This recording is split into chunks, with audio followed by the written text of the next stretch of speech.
Welcome to Networking RX, a podcast devoted to helping business professionals like you enhance your networking skills in order to become more proficient giving and receiving quality business referrals and improving the overall quality of your life and the lives of those around you.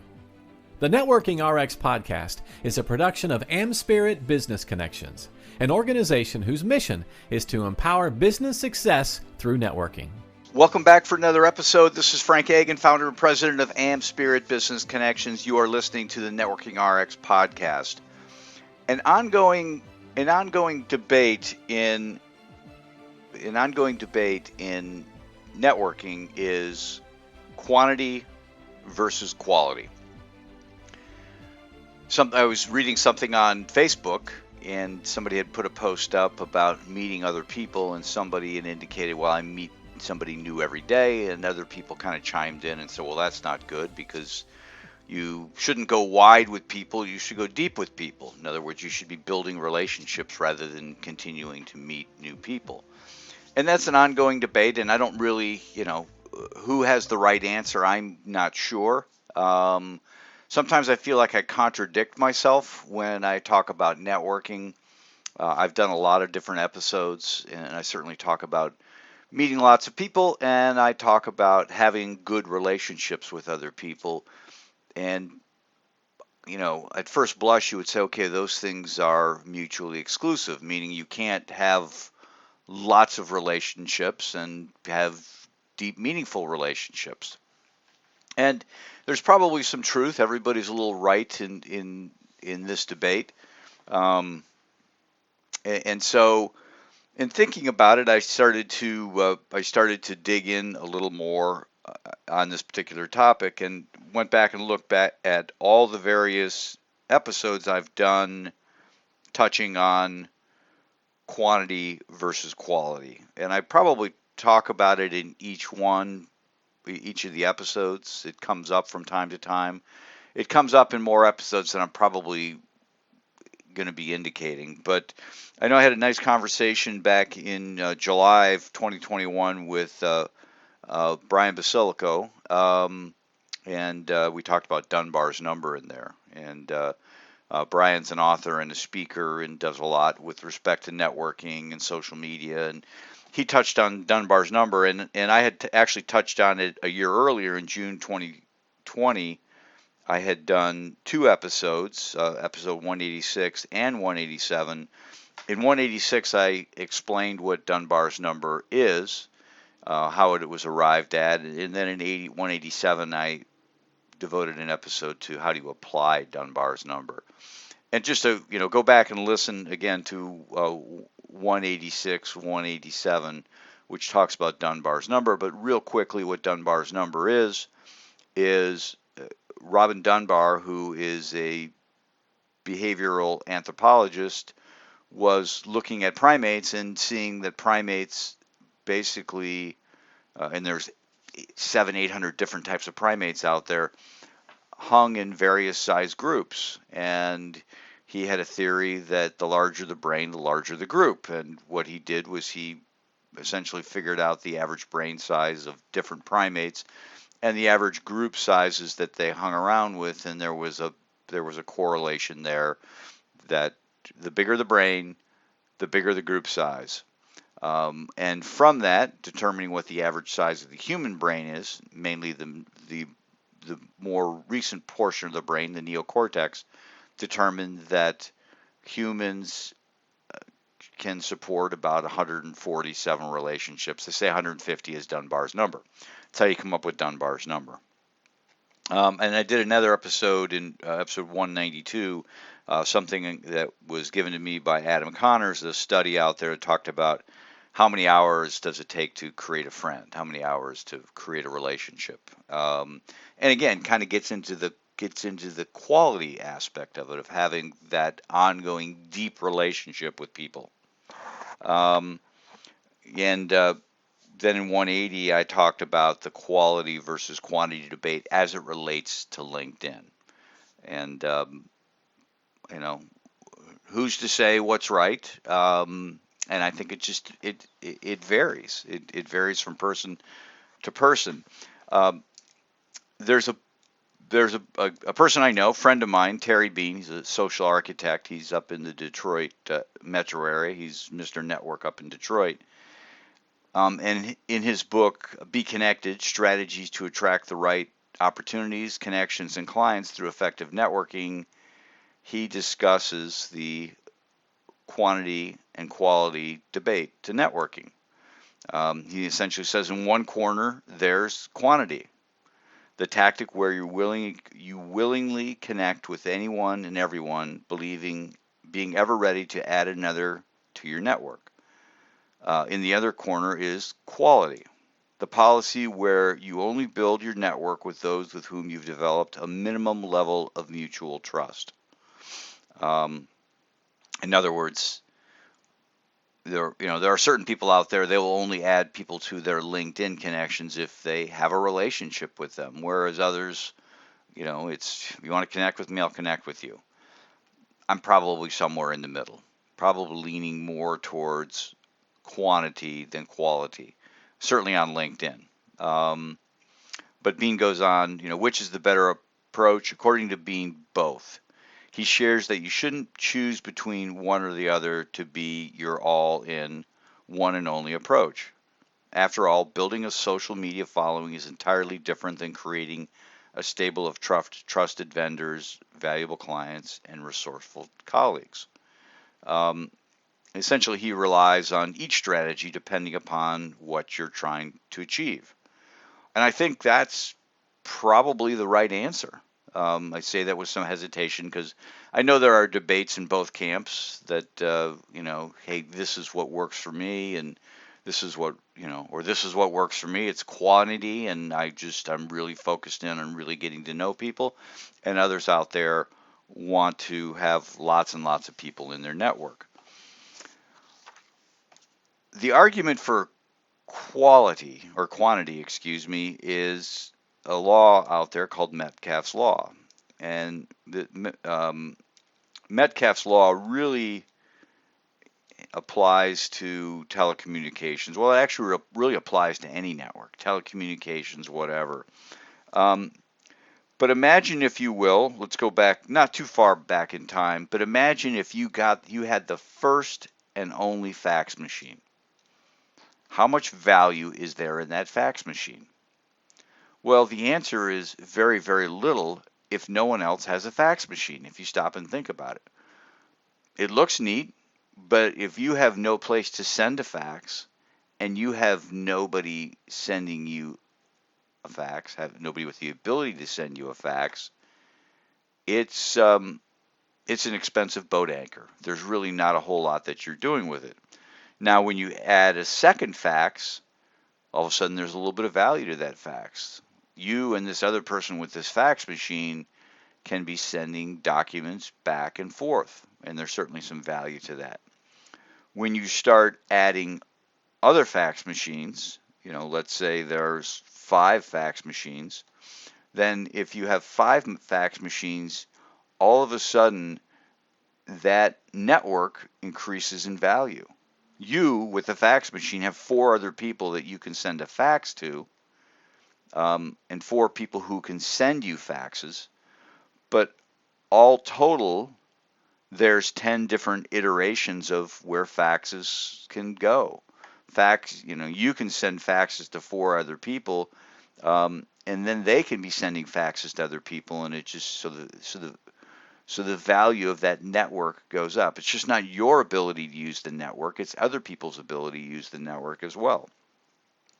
Well, when you start adding numbers, the value of that network, the value of the network of fax machines goes up drastically. Now, obviously, technology is kind of advanced. I just got rid of my fax line.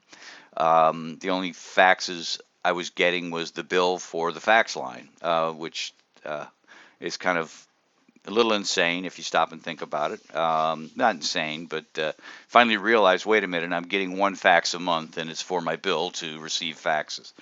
So it was a little silly to have a fax number anymore. I'd long since gotten rid of a fax machine. People don't use them anymore. That's not the point of this. The point is that the value of a network is proportion to the square of the number of connected users of the system. So the more fax machines that are out there, the square of that is the value of that network. And it's the same is true with phones. When there was just one phone, wasn't a lot of value in it. Couldn't call anybody. But when you add the second phone, third, fourth, fifth, thousands of phones, then the value of that network is going up proportional to the square of the number of connected users on the system. Now, cell phones, mobile phones really don't factor in because you could be the only person with a mobile phone and be calling people with landlines and vice versa. It was just another phone out there. But users on the internet, same sort of thing. The more users on the internet, more people emailing, the greater the power of email. If you're the only one with an email address and the only one who has the ability to email, there's not a lot of value in that. There's not a lot of value in that email network. But when you start adding lots of people that you can email, mind you, many people have multiple email addresses. So there are lots of people to connect with. Likewise, you look at social media. There are a lot of, I'll call them LinkedIn wannabes, who are trying to put together things that are very similar to LinkedIn. They all have their own little nuances that say, well, this is why we're better because of this or that. And some of them there's varying degrees of success. And it just depends upon actually how many people are using that network. But a lot of them just really never gain any traction because of Metcalfe's law. If there's only, if there's only 2 people using that particular system, then there's really not a lot of value. Even if there's 1,000 people, it's not a lot of value. Where LinkedIn really gets its power is there's 700 million people using LinkedIn. Now, you don't need to be connected to them all, and nobody is because you're limited to the number of connections that you can have. But by virtue of the fact that they're out there and other people can be connected to them, adds value to the network. So as you build your network, relationships are really important. It's important that you have a degree of in-depth relationships with people, family, friends, close friends, colleagues, really supportive people out there. It's important that you have those people, but it's also important that you continue to just grow your network with additional contacts. And I'm not saying you need to invest a whole lot of time and effort into these things. My last episode was called Junk Drawer Contacts, and really talked about those kind of one-off or miscellaneous, obscure, not obviously being useful connections that you might have, and that ultimately they might become useful. So it's good to have those sorts of things, and that plays into this argument as well, or this line of thinking is never be afraid of meeting somebody new. I'm not saying you need to develop a relationship with them, but be able to have that connection out there, somebody somebody who's in your Rolodex. Was talking to somebody last week. They're in loss prevention. I'm not in retail. I don't really know people in retail, but we had a nice little conversation, and as part of that conversation, what I did was I just, in my contact manager, indicated loss prevention. Somewhere along the line, loss prevention is going to come up. And I'm going to know how to find that person and make the connection. And I gave a couple examples last episode of people who, I've had in my network and didn't really have great relationships with, but they were there and I knew what they were about and really didn't know what I would do with it. Wasn't really too worried about it, but out of nowhere, somebody needed those connections and I was able to make those connections. Um, so keep Metcalfe's law. Um, keep Metcalfe's law in mind, and essentially, it's mathematically you can figure out the number of connections in a network if you take the number of total connections, right? So let's say there are 5 connections out there. Take the number of total connections and multiply that by the number of total connections minus 1, and then divide that by 2. So, for example, if there are 5 fax machines out there, the total number of connections is 5. So 5 times 5 minus 1, so it's 5 times 4, and then which is 20, and you divide that by 2, and that's 10. And so you can, there are 10 possible connections there.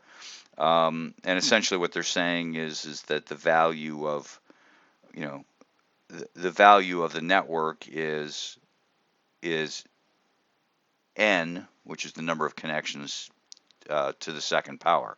So which that would mean 5 times 5. Not really getting too heady into math, but it is math. So 5 times 5 is 25.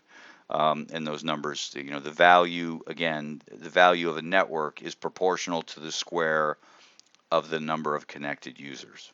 It's just something to kind of keep in mind. And so as you grow your network, it really is, even if it's just kind of these non-obvious, not really connected sorts of people, or all of a sudden you have lots of life insurance agents or attorneys in your network. It's okay. It's okay. You shouldn't be devoting a ton of time to these people. Certainly, you have good relationships with certain people and continue to build those, but don't be afraid to just add people, because according to Metcalfe's law, your network gains strength and power as you move along and add additional connections to the network. Thanks for joining us on the Networking RX podcast. Please put what you've learned into action today and let us know if you have questions, comments, or ideas for future topics.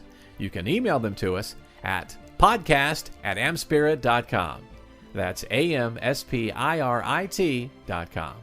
Finally, so you never miss an episode, be sure to subscribe to the Networking RX podcast through iTunes, Overcast, or however you receive your podcasts. Now get out and network with someone. The Networking RX podcast is the copyright production of AmSpirit Business Connection. All rights reserved.